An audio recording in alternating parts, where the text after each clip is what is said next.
গ্রামবাসীরা সবাই মিলে মন্দির তৈরির জন্য মাটি খুঁড়ছিল।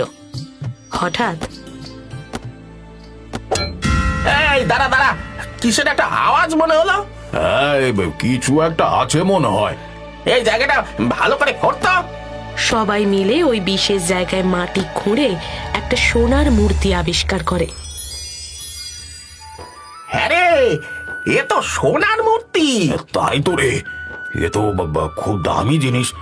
কিন্তু এই জিনিস রাখবো কোথায়? এক কাজ কর, সবাই মিলে এই মোড়ল মশাইয়ের কাছে যাই, চল। উনি ঠিক এর কোনো ব্যবস্থা করতে পারবেন। গ্রামবাসীরা সকলে মিলে পরামর্শ করে সেই সোনার মূর্তি নিয়ে চলে যায় মোড়ল মশাইয়ের বাড়িতে। গিয়ে তারা সমস্ত ঘটনা খুলে বলে তাকে। সব শুনে মোড়ল মশাই বলেন, মন্দির তৈরি করতে গিয়ে এই সোনার মূর্তি পাওয়া তো খুবই শুভ লক্ষণ। এই মূর্তির সোনা আমরা মন্দির তৈরির কাজে ব্যয় করতে পারি। তবে সে নিয়ে আগামীকাল তোমাদের সকলের সাথে আলোচনা করা প্রয়োজন। আজ একটু কাজ আছে আমার। এ তো উত্তম প্রস্তাব মোড়ল মশাই, কিন্তু এই মূর্তি কোথায় রাখি বলুন তো? সেটাই তো আমিও ভাবছি। এমন দামি জিনিসে যে কারো নজর পড়তে পারে, সামলে না রাখলে চুরি হয়ে যেতে পারে। আমি কি বলি মোড়ল মশাই, এই জিনিস আপনি আপনার সিন্ধুকে সাবধানে রাখুন। আপনার কাছেই ওই জিনিস সুরক্ষিত থাকবে। হ্যাঁ হ্যাঁ মোড়ল মশাই, আপনি রাখুন, ওটাই ভালো হবে। বেশ, তোমরা বলছো যখন, আমিই রাখছি।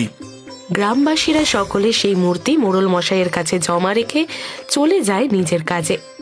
মোড়লও নিজের সিন্ধুকে যত্ন করে মূর্তিটা রেখে দেন।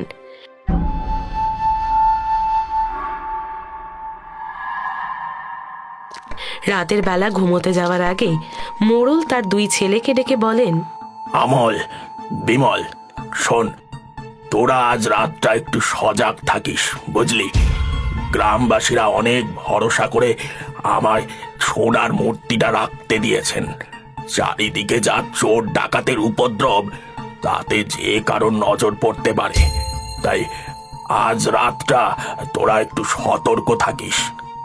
হ্যাঁ বাবা, তুমি চিন্তা করো না, আমি ভাই দুজনেই খেয়াল রাখবো। হ্যাঁ হ্যাঁ, তুমি ঘুমিয়ে পড়ো বাবা, তুইও ঘুমা দাদা।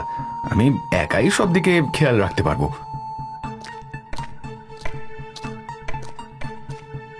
এই তো সুযোগ, এই সোনার মূর্তির ব্যবস্থা এবার আমাকেই করতে হবে।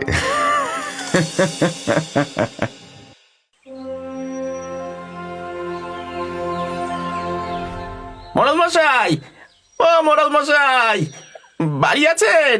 ও, তোমরা চলে এসেছো।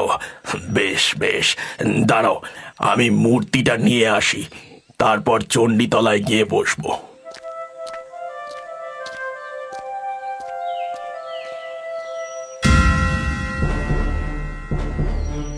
সর্বনাশ হয়ে গেছে গো। অমল, বিমল, তোরা কোথায় গেলি? শিগগির আয়, শিগগির আয়। চুরি হয়ে গেছে, চুরি হয়ে গেছে। কাল কাল তোদের সজাগ থাকতে বলেছিলাম, তোরা তোরা একটু খেয়াল করলি না রে। ভাই তো বললো ওই জাগবে। ও কোথায় বাবা? ওকে তো সকাল থেকে দেখতে পাচ্ছি না। হ্যাঁ, কোথায় গেল? কোথায় আবার যাবে? আপনার মদতে আপনার ছোট ছেলে মূর্তি চুরি করে পালিয়েছে। ছি ছি ছি মোড়ল মশাই, আপনাকে আমরা এত বিশ্বাস করি, এত ভরসা করি, আর শেষে কিনা আপনারা এমন করলেন। না না না না, তোমরা বিশ্বাস করো, আমি কিচ্ছু জানি না। তাহলে আপনার ছোট ছেলে গেল কোথায়? হ্যাঁ, আমি সত্যিই জানি না ও কোথায়। আপনি সব জানেন, একদম মিথ্যে কথা বলবেন না। আপনার ছোট ছেলে তো এমনিতেই লোভী। অমন সোনার মূর্তি দেখে আপনিও লোভ সামলাতে পারেননি। আমাকে তোমরা এই চিনলে? জ্ঞান তো আমি কখনো কারোর কোনো ক্ষতি করিনি, কোনো জিনিসের লোভ করিনি। আর আর আমি কিনা, তোমরা সবাই মিলে বিশ্বাস করো, বাবা কিচ্ছু জানে না। আর ভাই ভাই মনে হয় কোথাও গেছে, ও চলে আসবে এখুনি। ও একটু বদরাগী ঠিকই, কিন্তু ও চুরি করতে পারে না। তোমাদের কোনো কথা শুনতে চাই না আমরা। এই চল চল, বিমলকে খুঁজে বের করি। মূর্তি নিয়ে বেটা বেশি দূর পালাতে পারেনি এখনো। চল চল। হ্যাঁ, তাই চল তাই চল।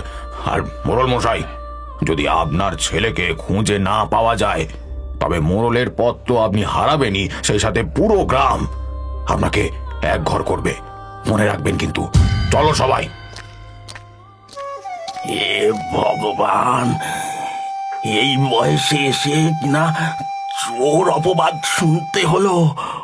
অমল, বলো বাবা। তুই একটু কষ্ট করে যা বাবা, একটু খুঁজে দেখ তোর ভাইকে। আমি এখনো বিশ্বাস করতে পারছি না ও ও এই কাজ করেছে। আমি এখনই যাচ্ছি বাবা, তুমি চিন্তা করো না, ভাই ঠিক ফিরে আসবে।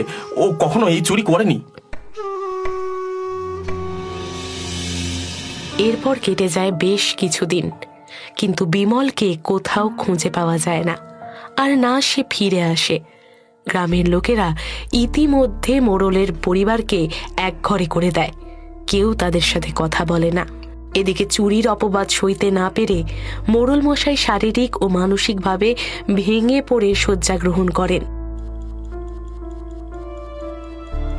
অমল, আমল রে। বাবা, কি হলো বাবা? তোমার কি খুব কষ্ট হচ্ছে? আমি কবিরাজ মশাইকে ডেকে আনি? আর কবিরাজ ডেকে লাভ নেই। আমার আমার শেষ সময় চলে এসেছে বাবা অমল। কিন্তু কিন্তু দেখ, এমন পাপ করেছি যে মৃত্যুর সময়ও মাথায় চোর অপবাদ নিয়ে যেতে হচ্ছে। বাবা, তুমি এভাবে বলো না, তুমি একটু সহ্য করো, আমি এখনই কবিরাজ মশাইকে ডেকে আনছি। না বাবা, না, যাস না, আমার কাছে থাক। আমার এক ছেলে তো